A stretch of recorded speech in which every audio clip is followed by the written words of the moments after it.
NEP has now been around for at least a year and a half. Its compliance is picking up, but there are still some queries, some questions. It's been a radical departure from what was prevailing for the last 40 years. And for the first time, it has laid emphasis on two specific axes. There's much more on early childhood development than ever before, and there is enhanced use of technology. Putting it all together is today's panel, and I'm very proud to introduce some of the leaders in this field. Dr. Acharya is a former trainer from Tata Institute of Social Sciences, currently founder chairperson of the Early Childhood Development Forum. She also is the MD of Inner Eye Foundation Private Limited and runs the Tender Petals preschool chain. Her interest in education is such that she's also the founder CEO of an educational journal called Ed Clan. We also have Amrit Nagpal, who is currently the head of preschool and early childhood part of Birla Open Minds education team. She has a master's in education from Australia and has also diplomas and degrees from UK and Canada. She's been 15 years in the field of pre-primary and primary education. Along with these two educationists, we have Vipul. Vipul Joshi did his master's from Caltech in USA, master's in science from Caltech USA. He's a technology person and has for the past 18 years been working in the field of both IT as well as entrepreneurship. He has a couple of startups to his name, including one which completely focuses on early childhood development. So he will represent the technology arm for today's discussions. So let's jump into it straight away. NEP 2020 is a nice, thick document. How many of us have read it really? To be frank, I struggle through it and it takes time. So we'll get one of the expert panelists to first tell us what are the highlights of NEP 2020, particularly with respect to early childhood care and education. Dr. Acharya. Thank you so much and a warm welcome to everyone for this very interesting session. And yes, when we look at the NEP 2020, there is, this is actually a gleam of light for the early childhood sector, because for the first time, early childhood education is recognized formally as a part of a formal education in India. So which is actually a very, very good news for all of us, because at many times parents consider the first 6 years irrelevant in terms of academic or, in terms of development of different skills. And they think that education actually formally starts from class 1, in many parts of India. I would not say, in the more so in the interior parts, but then again, there's a lot of awareness that needs to be created.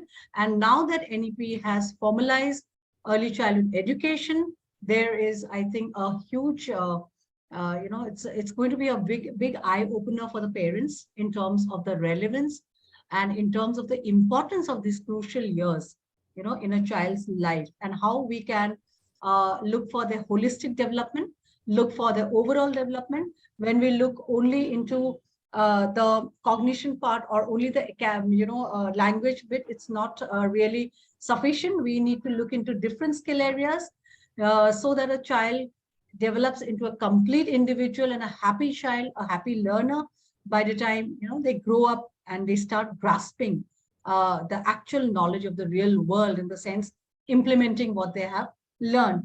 And I think in these years, the assessment bit of it is very important. So now that it is formalized, I think the assessment and evaluation, will be talking about it more in this session today.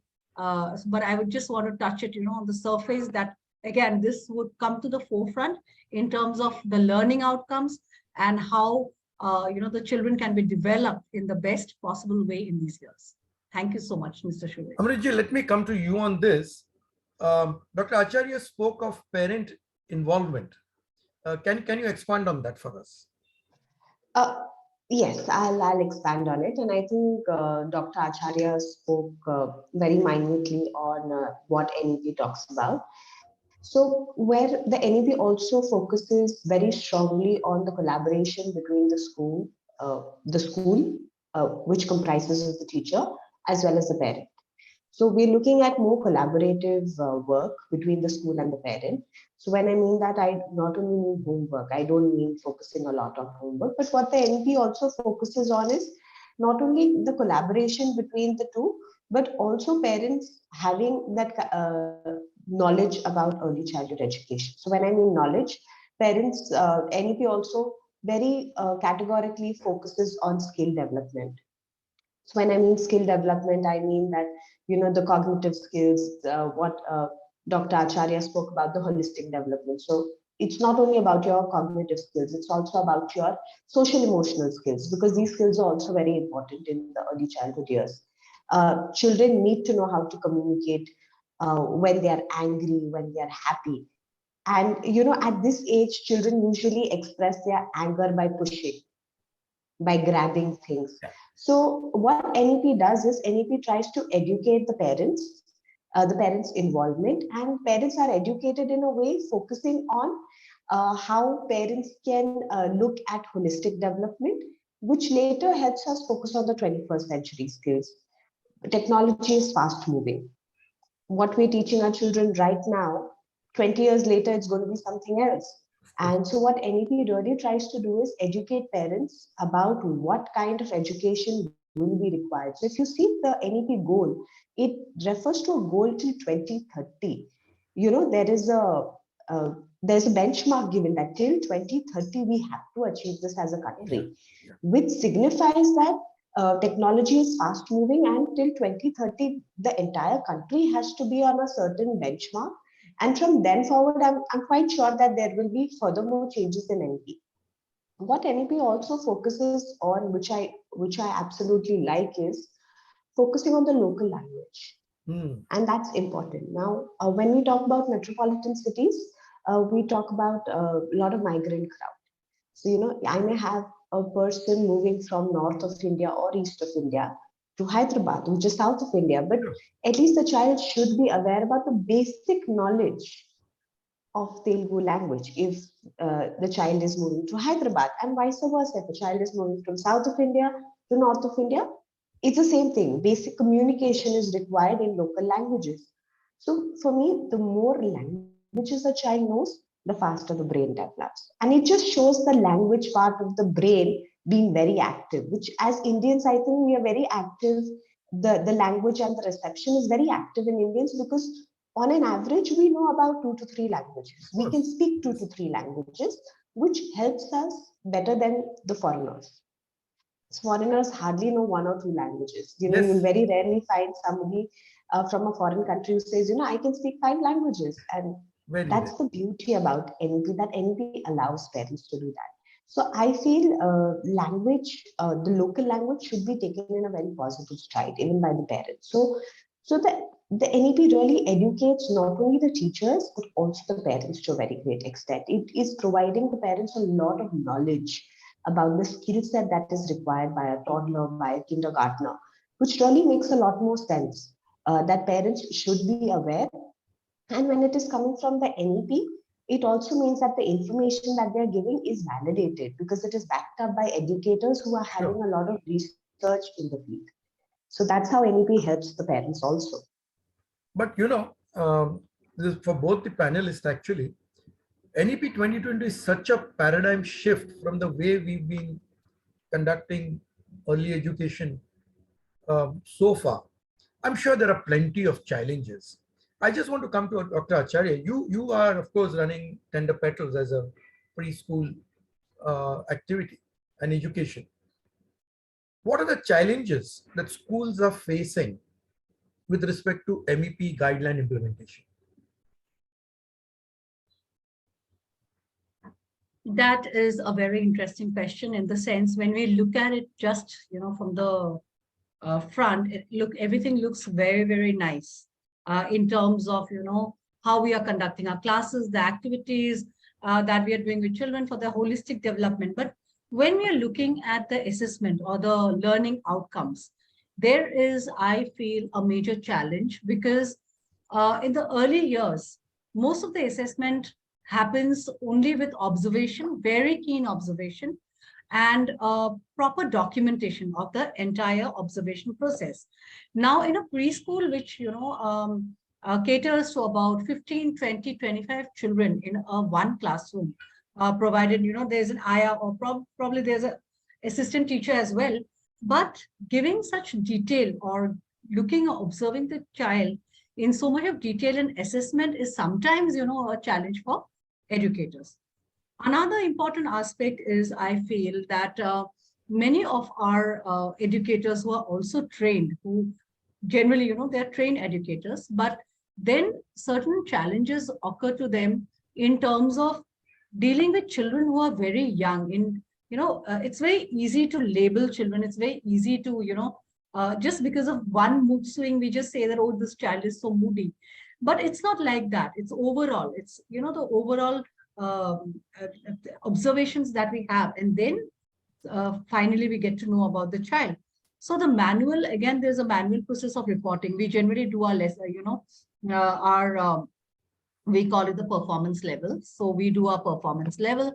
Sometimes the very right, correct information may not go into it. So I always tell my facilitators that, see, it's very important to go through the performance level in a good way, because what we are giving to the parent, the feedback is very essential. And this feedback needs to be very correct. So here again, I feel there's a challenge because we are quickly doing our work, our lesson plans, a lot of things, a lot of activities, and sometimes we miss around that, around proper assessment. And already our teachers are, doing so much. I kudos to them because they are doing virtual, they are doing physical classes. There's been a lot of challenges during the pandemic. So, there's a lot of weight on them. So we will not say that, anything less is done, being done, too much is done. But again, where we are lacking, I'm just, pointing out those challenges where we can better ourselves in some way or that. So I fully agree. I think teachers are overloaded, and I'm hoping that in NEP implementation finds a way to ease it through some technological interventions. Coming to you, Amritji, parents also mustn't be having it easy, right? I know 6 months we were trying to homeschool our grandkids because schools were closed. It was a complete mess. So I completely sympathize with the teachers struggling with preschoolers. So what are the challenges that parents will face in this NEP implementation? See, when it comes to challenges faced by the parents, what I generally feel is it's the knowledge part. Parents need to be very well read about the NEP so that they understand the skills that are required at this age. They understand that the brain develops faster at this age. The brain is rapidly developing till the child is about 6 years of age. So they need to really understand that this is the foundation, that these are the foundation years, Oh, yeah. and these are very crucial, which means that the parents' involvement and contribution in the child's day-to-day basis needs to be far more higher. So when I mean contribution is that, see, honestly, parents are actually pretty busy nowadays. We've moved to nuclear family system. So parents are busy. They don't have that kind of knowledge. So that is where I find parents may have a concern, and they need somebody who can validate information for them. That when I mean validate information, I mean that a certain milestone. So when a child is born, we go through certain physical development milestones. We call them milestones as early years educators. So a parent should be aware that these are the milestones that my child has to complete when my child is about 2 to 2.5. These are the milestones that my child is expected to complete when my child is 4 or between 4 to 5. So then once they have that knowledge and once they are aware about which milestones need to be achieved, I think that is going to make their life a little more easy. When I mean a little more easy, I mean that their monitoring will be better. Their contribution in the child's day-to-day interactions will be better. I don't mean that we are here to assess the children or give them worksheets and worksheets. What I mean by this is once they have the knowledge, a knowledge of milestones and what requires to be achieved in terms of what learning outcomes they are looking at, I'm looking at parents interacting more with children. I'm looking at parents understanding children in a better way. I am looking at parents helping children to uh, express themselves in a better way. So I need to express if I'm sad. I need to express uh, by saying that I am angry at you rather than pushing you or biting you and saying or throwing a tantrum. So this will help the parent understand their own child better. That's what we want. We want every parent to understand their own child better. Nowadays, we are so busy, we don't have time. So I think that is where the challenge is. We need to give more time to our kindergartners, our toddlers, and our preschoolers. But let me continue on this because I know, most of the parents work in nuclear families, and children spend more time with nannies and ayahs and only see their parents in the evening. So it's not really fair because you need earning members as well. Does technology address these issues? Because NEP talks so much about the use of technology. So Amritji, can you tell us how this technology will aid preschools and teachers? So what happens is if technology comes in a way to help us to identify these milestones. Now another challenge what we face is though the NEP talks about B.Ed being a 4-year integrated course.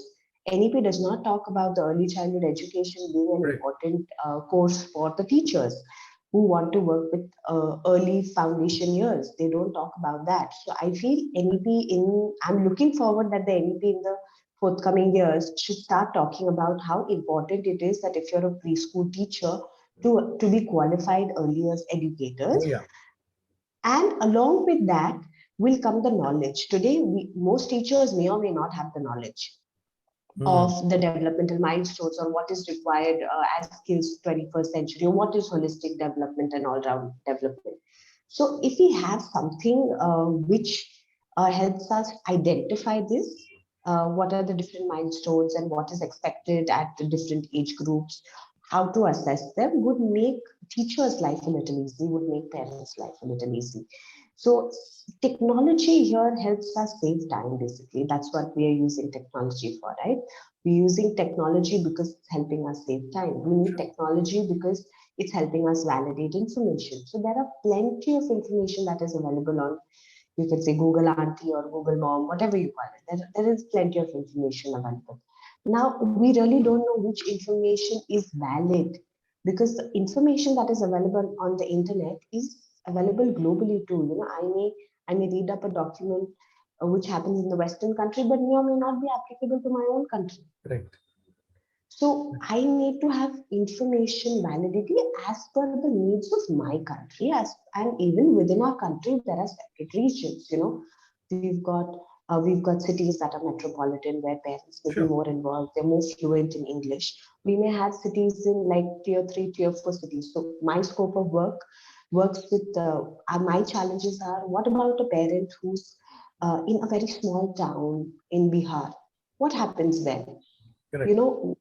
know, I need technology in a way that can assist my parent in a very small town. I need technology in a way that can assist my parent in whichever part of India they are, to make their life easy. So that is what technology I'm looking at. And I'm also looking at something that can help compare growth of the child. When I mean of the Okay. child, I mean uh, child A's growth in the last 6 months to child A's growth currently today, and what can the child focus on in the coming 6 months. So this kind of technology will help us. I'm not looking at comparing between two children. What I'm comparing is individual growth, how I was Within that. 6 months ago, how I was a year ago, and what skills I have learned right now. So I think that is really going to boost the child's confidence, really going to boost the parents' confidence Oh, also. yeah. Let's see how much my child has grown in the last 6 months. So that is what I'm looking at technology at. But this is individual for each child, uniquely Individual. customized. Yes. That's a tall order. Yes. Each child is very unique. So it has to show the uniqueness of every child. because that is what 21st century skills are. We're talking that each one of us are unique. That's what Harvard Gardner Mass says. Each one of us customization. are Mass gifted. customization. Yes, we all have different kinds of intelligences. So mastering what is good with me and how I can better it, or how I can master a particular skill that I have. So that is what I'm looking at technology as. Okay. I know Vipul must be itching to get in now. It's technology and it's time to get in the technologist. So Vipul, would you like to come in here and tell us how technology is going to address all these challenges that Dr. Acharya and Amritji have been talking about? Sure. Hello, everyone. Great having you here. Amritji touched some of very crucial points that are so relevant in today's early childhood scenarios. And, I will talk a bit more on those, little bit later when I show the actual demo. But right now, as far as technology is concerned, there are certain aspects of technology that are utilized which are very useful, when it comes to, for example, assessments, right? Starting with something what this word is thrown around a lot nowadays, right? AI, right? What exactly is AI, right? So basically, AI is artificial intelligence, which basically means that it's a computer system or a machine which performs tasks which may otherwise require some kind of human intelligence, right? It does the work of a human. But there are some advantages of that, right? The one of the biggest advantages is it does it in a fraction of the time. For example, to process certain amount of records, would take a human, for example, few hours, which one of the AI systems can do it in a matter of seconds, right?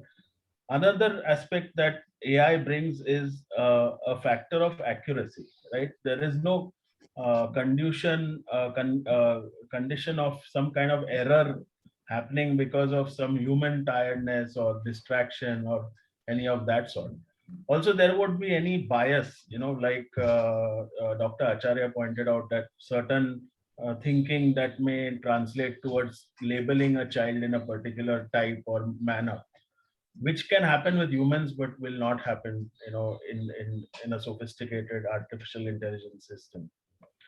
Another aspect is use of algorithms, right, which are kind of scientifically proven methods to kind of determine a score, a kind of rating a score based on inputs that are given to that system. So this algorithms can analyze multiple parameters and process them and generate that particular score. So what we call as some, for example, weighted algorithms, which kind of assign a weight to each parameter and determine the score. Uh, Another thing that can be done in terms of what Amritji was saying about customized recommendations for each child.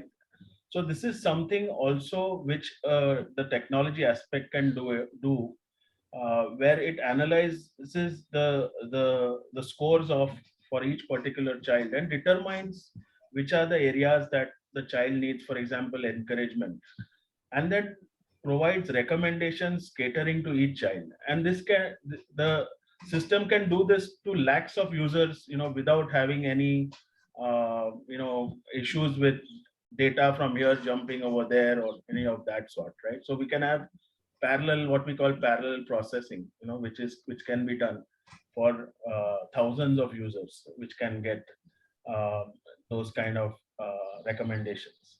And finally, the use of smartphones, right? So now something that we carry around 24 hours a day, I know people who sleep with some apps that monitor sleeping, which are part of on their smartphone. So 24 hours that unit is with us, and the apps that can be made very user friendly and intuitive uh, allows or encourages parents to spend more time on them and then learn more about their own child, understand more about child development, uh, get verified data, which is validated from sources, All this can be provided to them on their fingertips, and they just need to remove some of their free time and move off from social media and pick up an app which is more conducive to helping their child.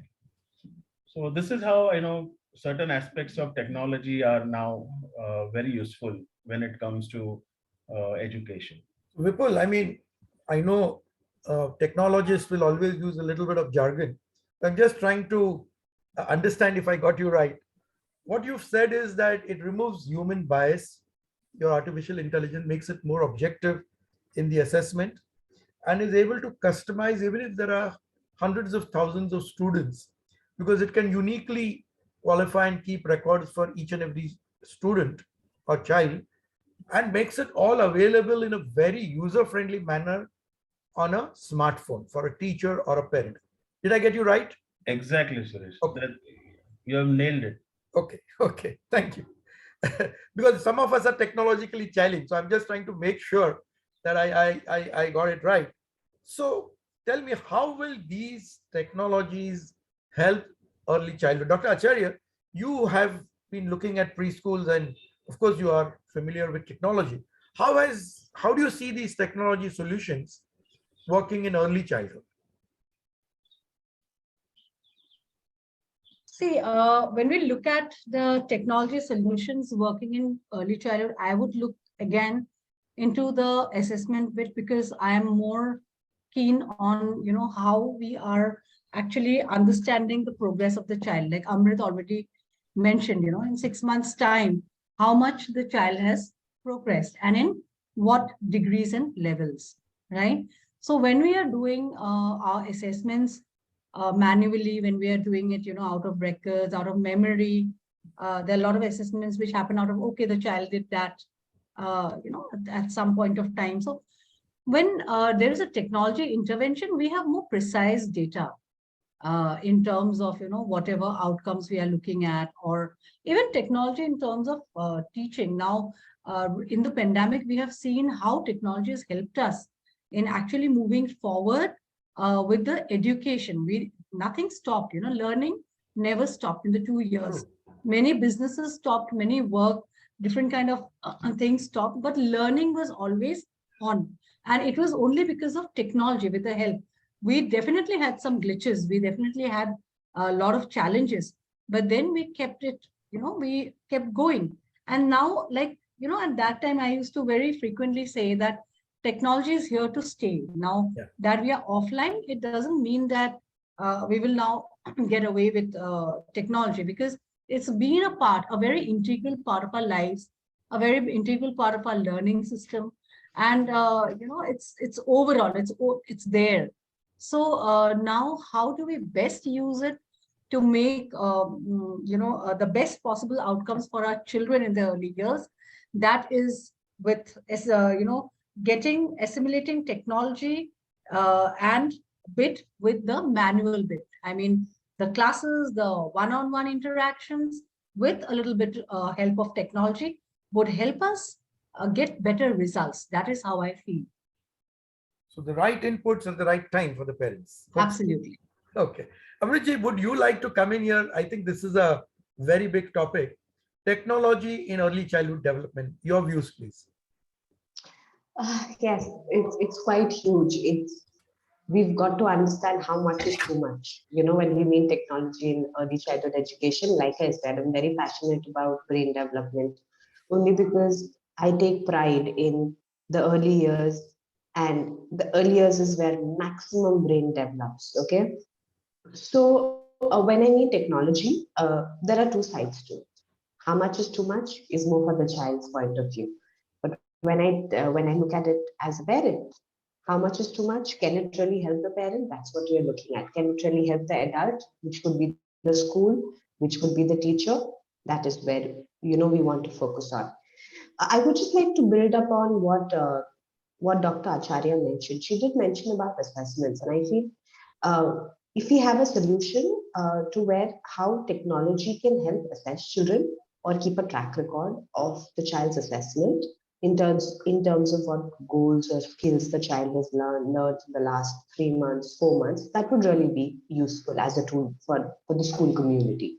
also for the parent community, because in the early childhood area, we work mostly on observation.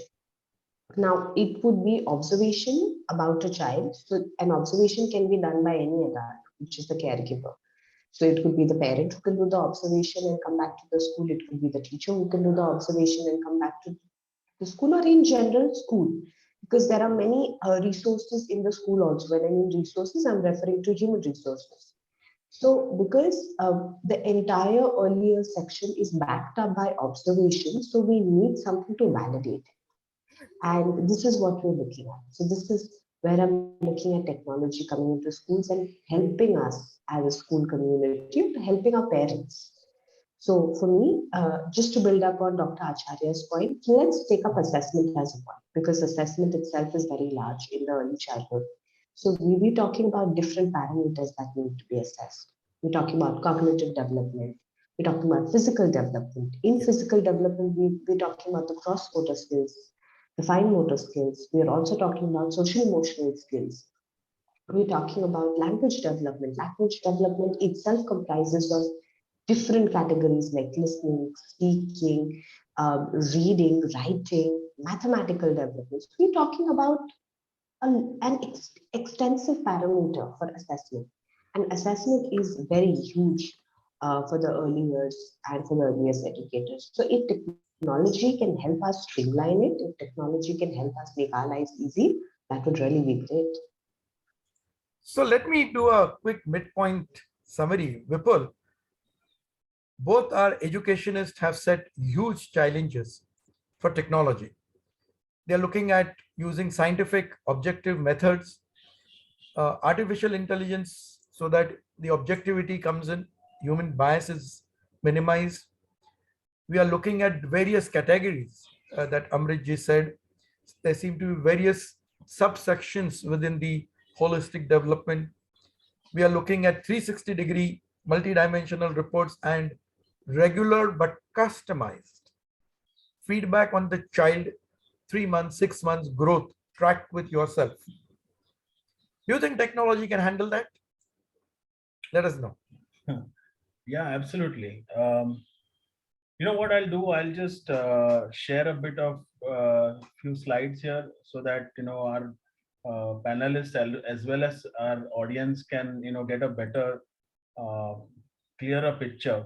Sure, go ahead.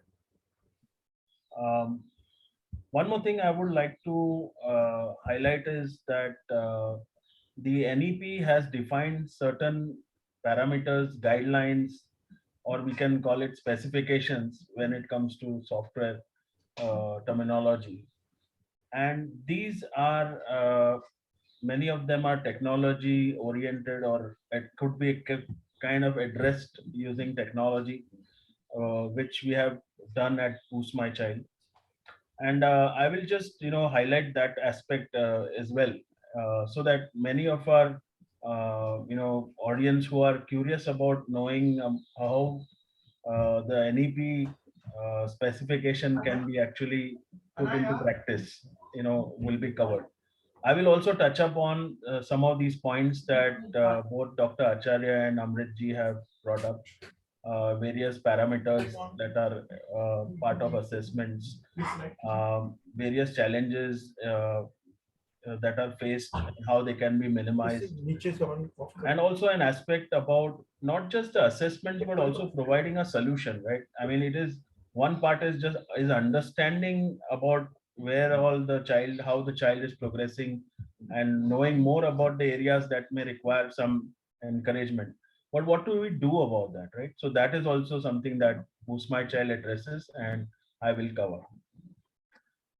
So Boost My Child is a artificial intelligence based platform along the NEP 2020 guidelines. It does assessments and tracks and monitors each child's progress over multiple years.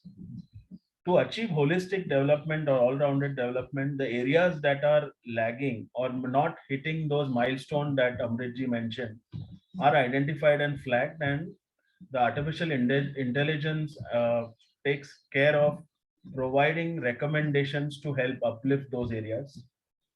Also, there are areas which a child has natural abilities or inclination towards. Those are also discovered and highlighted. The important aspect of parent and school synergy is addressed. And one point I would like to, the danger aspect of technology, or how much is too much, right? Which Amritji mentioned. The child is not the recipient of this app. So this app is meant for the parent and not for the child, because the age group is too young for, processing screens. In terms of early childhood. So we touched on the importance of early childhood. NEP guideline also talks about 85% of our brain development, which occurs before the age of 6. It also highlights the fact that the stimulation of the brain in the early years is of critical importance, and appropriate care needs to be taken. So it's a very careful process, and that makes this early childhood not only very important, but also something that needs to be handled with care, right? Which is where the role of early educators is so vital. And then the objective of our is to create, all-rounded, holistic individuals which are having the skills that are required in the future. So here, one aspect that was touched in our discussion was the involvement of parents, which is also a very crucial aspect that is highlighted by NEP. And because the child spends a lot of time at home, maybe 3 hours in school or in preschool, but a lot of time is also spent at home. So the parent influence or providing that know-how to the parent becomes very vital. And so the platform helps in improving the synergy between the school and home, and also makes the parent teacher meetings very productive, because there are actual analysis of data, with like concrete data can be discussed, and that really benefits the child when it comes to these discussions. So Amritji, you mentioned many parameters here, as part of the assessment process, and uh, we at Boost My Child actually also look at 21 development areas which are assessed as part of the assessment process.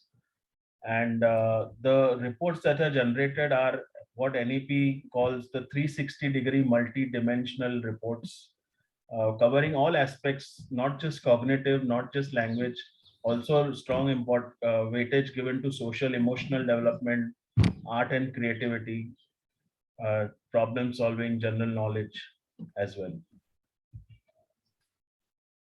So NEP also highlights a strong use of AI and apps going in the future, right? By 2030, maybe the entire thing will be run by technology itself. I mean, when I say entire thing, I'm not sure where virtualization is going, but we'll see what happens. It's still a long way to go. But the AI part is playing and already showing a lot of promise, as you will see with what we are doing at Boost My Child as well. And then there are the questionnaires or observations that are sought out from the parent side as well, because one aspect that we also touch on is the child's behavior can be different at home, and also the parent and child share a one-to-one kind of corresponding relation, right? So there is the understanding of the parents have a much deeper understanding about their child, because they spend also maybe not maybe too much time, but the relation is one-to-one, whereas the teacher may also have other students to look at. So this aspect of bringing the parent's observation is something that is being strongly done by developed nations already, like Japan, Finland, Australia. These are, even US has these kind of apps that are bringing in the parents analysis and results, and which we have also brought in as part of the solution for Boost My Child. And one aspect is here is that the milestones can differ from country to country. So what we analyze in India is specific to the Indian demographic or the Indian child. So here we also have various areas of that are determined, like which are the areas that may be lagging and which are the areas that the child is on track. There's this multiple year tracking that was also brought up earlier. So every time the assessments are taken, there will be a a progress report where the whole areas can be tracked over multiple assessments all throughout the child's early childhood. And then we have some other kind of reports, what we call as summary reports as well. As far as the school app is concerned, we have also made the teachers assessment process very easy, where the teacher can with her fingertips enter the kind of assessment related observations as well as scores directly through the app. Certain kind of milestones that are required can be displayed to the teacher, and then there is also provision to upload photos, videos, which can be shared with the parent and also used for analysis later. And then we have these reports that are cumulative, which bring in both perspectives from the school, from the parents, and then there are average scores that are generated, and these are again very useful during the parent teacher discussions that happen. So one aspect that makes Boost My Child even more useful is recommendations are sent to the parent on the app, which consist of parent-child activities and parenting guidelines, few worksheets, and these are again customized to every child's needs. So based on the child's assessments, which are the areas that the child may need some encouragement, which are the areas the child is already showing promise, all those factors are considered when these recommendations are sent.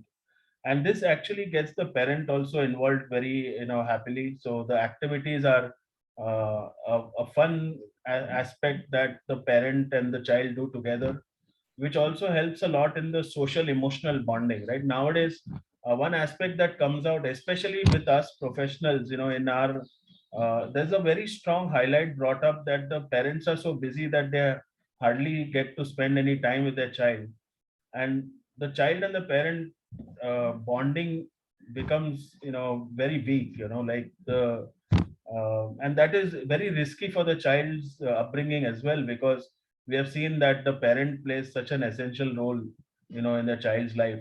So these activities, even though the parent spends less time, they end up spending quality time, and that actually brings the bonding factor in a positive manner, and also helps the child's development. So this is how both sides benefit with these parent child activities, which are one of the highlights of Boost My Child.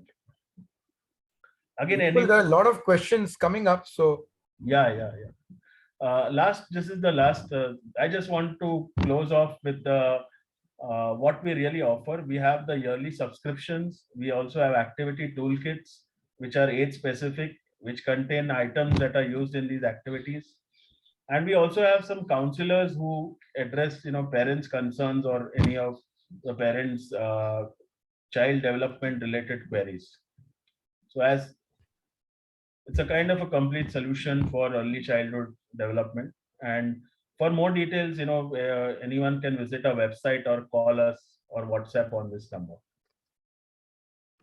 thanks, Vipul. You can just stop sharing. Sure. So I have been getting a lot of questions on all my from the participants, and I want to bring in participants' viewpoints here. So one of the questions that is coming across is, does technology really reduce teachers' workload, particularly with respect to assessments? And I would like Dr. Acharya and Amritji to share their experiences first, Vipul, if you don't mind. Dr. Acharya? So technology, in a way, reduces the burden in the sense, it's when we're looking at assessment for the early years, it's very, very the subjects or the skills that we're looking at are not compartmentalized. They are like, they are like more diluted in the sense one skill is into the other and there's a lot of things that we need to observe very closely. So when we are observing very closely, if the facilitator is a very keen observer, it works. If a facilitator is a very is a person who does a lot of work in terms of documenting the child's progress, it works, right? But at times, because like I already said, our load of work is very high and it's getting Yes. higher by the day because we have so many things to do in the classroom, so many things to actually, put forth for the children to learn.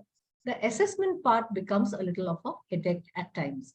And again, when we look at parents also, like let's not look into from the school angle, but also from the parents angle, we parent, I feel, need to know a lot about parenting and also about understanding why the child is behaving that in that manner, what they need to do with the child, how they can take out, if there is a negative aspect they are seeing in the child's personality in the early years, how they can get rid of that, what they should be doing.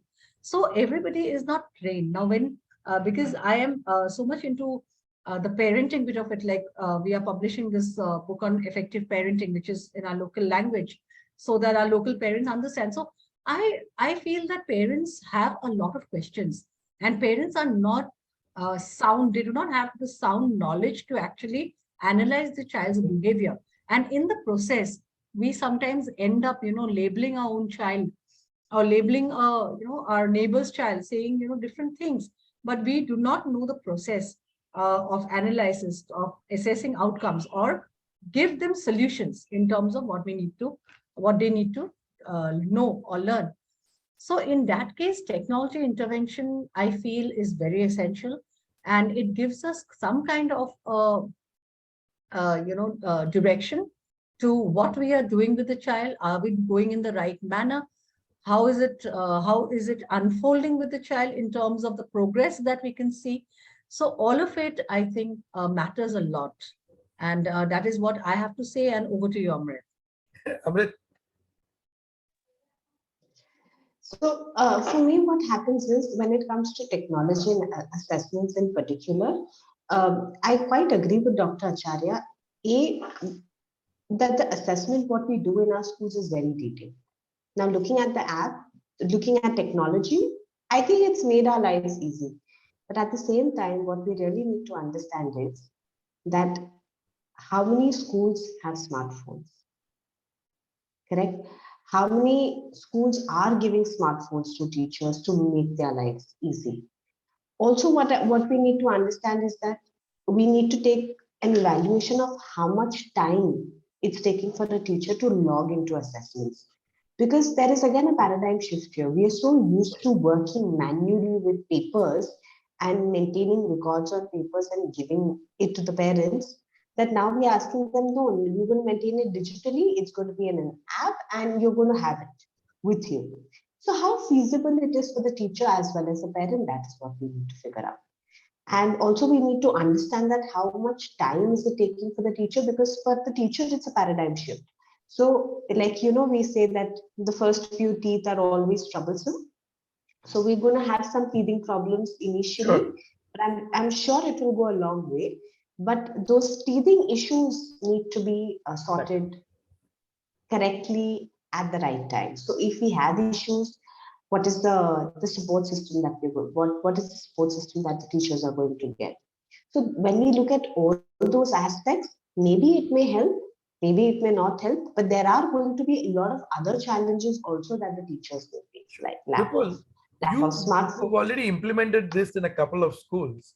And I think Amritji has raised a very pertinent question. How much time will it take to adopt to this new technology? What has been your experience? Yeah. So one of the most important things as a requirement for any app now is the ease of use, or what we called as intuitive adaptability. So as far as the teachers are concerned, there are few teachers who may have a little bit of a learning curve, till they adapt to that. And the period can range from a week to 2 weeks. However, from our side, we do our best to provide any kind of support that is required to the school.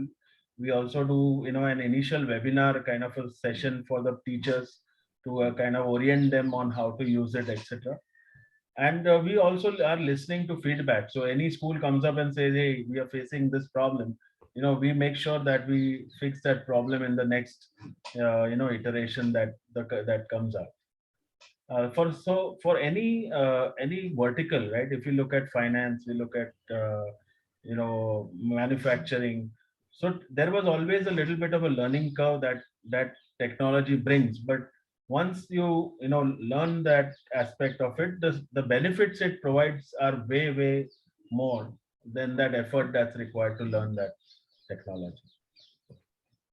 There was an interesting aspect which got briefly covered, and there's a question on that now, that this tracking, um, how useful is the system in tracking the student through the years? Because every year student gets a new teacher, and if the teacher is not aware of the entire background of the student, it's a fresh start for the first couple of months while an assessment takes place. How does this technology work? I think any one of you can pitch in here, but it needs to be explored. This is a very interesting point. You want to come in first, Amritji? I quite like your question because I think that is where the challenge is. In India, we have a very high teacher attrition rate.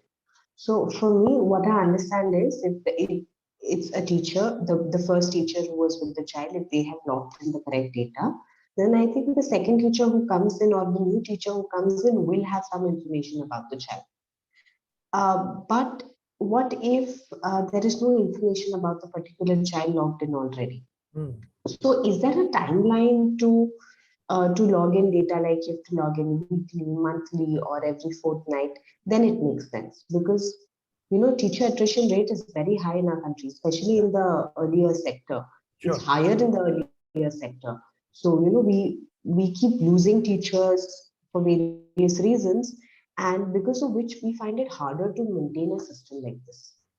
So how will technology help us maintain it is something that I would like to ask here and extend and ask again. How is technology going to help us here? Vipul, you want to come in and then ask Dr. Acharya to add to the issue? The direct question, how does technology help in passing on the records between years or between teachers? So every time the assessment is done, all the results are stored, including the answer to the questions that were provided. So we not only have the scores, we also have what particular milestone was hit or not hit. And then it is a matter of providing that information in a more organized manner, which can be interpreted easily. So now that the fact that you have made it so crucial that that score will not just the score but also the details of that will be important. Our goal would be to then display that milestone based analysis as well in a more elaborative manner for the teacher who would come next. So what I call it is like the relay race, right? I mean, if you guys have seen the relay race, the one who is already giving a head start, taking a head start to the person who is completing round one, right? So that is what technology will allow you to achieve. So there will be no stoppage of the focus that the teacher will bring into the child, even though there is a change in the teacher or if the child goes to the higher standards, because that data will be available for that new teacher in a manner where she understands very well about how the child was doing earlier. So this aspect of technology, I think, will be very useful for preschools. Thank you. And all this is on the cloud, I suppose. So there's no chance of anything getting lost. It can Absolutely. be accessed by somebody somewhere. Absolutely. So everything is on cloud. It's a SaaS-based solution. So there's no loss of data. It's 24/7 available. All that aspects are already taken care of. Sure, sure. Dr. Acharya, you want to come in on this? It's the whole aspect of handing over the records of a child between teachers or between years. Already the points are covered because Amrit already talked about, the attrition and how, how well the data is recorded and whether it is passed on. And Mr. Vipul already told us about how it is saved so that it can go to the next teacher who comes in or anybody who refers to that or needs to refer to the data. It's like a record in your So let me take you on another track. All of us have a deadline now. There's a gun to our head for NEP 2020 implementation, right? Do you see packages like this kind of technology really helping us achieve that deadline faster? Do you have any questions about that aspect? See, when we look into technology as a part of our education, it's there. But then again, the pertinent question here is the use of it, the training that is related, the accessibility. These are a few questions that we need to, have in mind when we are looking into technology and when we are, looking into the rural sector as well. Now, definitely we are, technology is available to general people who are in the metros, who are in the 3-tier cities. But when we look at it from the angle, like when we are working with children from the rural areas, semi-rural areas, how they would be able to assess this. So definitely a part I wouldn't name in percentage, but yes, it is going to speed up the process of NEP implementation. But with what percentage of population? We have to look at that bit, because technology has to be accessible to tier 2 and 3. It has to be accessible because when we are looking at India, when we have to look at the scenario, I mean, where we are working, what is the area or what is our overall space that we are working in. When we are looking at metros, these kind of apps is going to drive you where it's going to take you to in the right direction and quite fast. But then we also have to look into solutions for children who may not have this kind of access. So when it comes to doing work on those lines, so we have to come up with more different solutions. We have to think, brainstorm, and give these best solutions to everyone. Because at ECDF we work for the overall. We work across cross sections. So yeah, definitely this is going to answer your question. This is going to speed up the NEP process, but to what level of the population are we going to touch? Vipul, India has multiple languages and a lot of people are comfortable with regional languages. I know perhaps 4G, 5G and smartphones are spreading, but being on the cloud, is it going to make it easier to penetrate into the tier 2, 3 and further? Yeah, so multi-language support is something that is what we are working on. So right now the app is available in English. However, we understand that India has so many languages and those need to be incorporated as well. So starting off with Hindi and then moving to more popular languages, especially where we are already catering to an audience, will be a priority for us. So once that is in place, I think that the language barrier would reduce. That would help. Also, the teachers who are using local language to teach, and also the parents who are more familiar with their own language rather than correct. English. Even the parents, I mean, teachers are of course familiar with English, but the parents probably the language could be a barrier.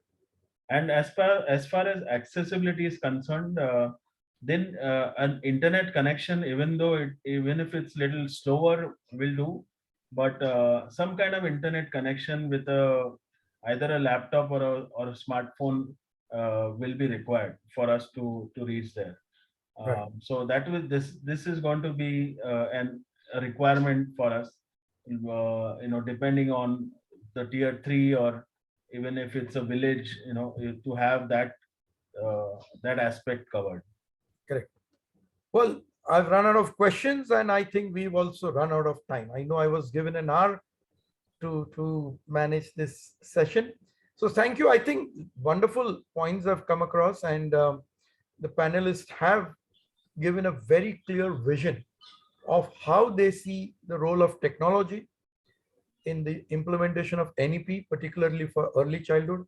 And I think, Vipul, you have shown how technology has already got some answers, and we are well on to our way to tackling this implementation challenges, both for the schools as well as for the parents.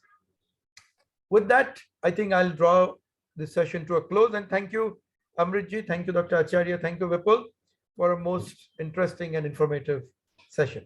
We can now log off. Thank you so much. Thank you. Thank you. Thank you. Thank you, everybody. Thank you. Thank you.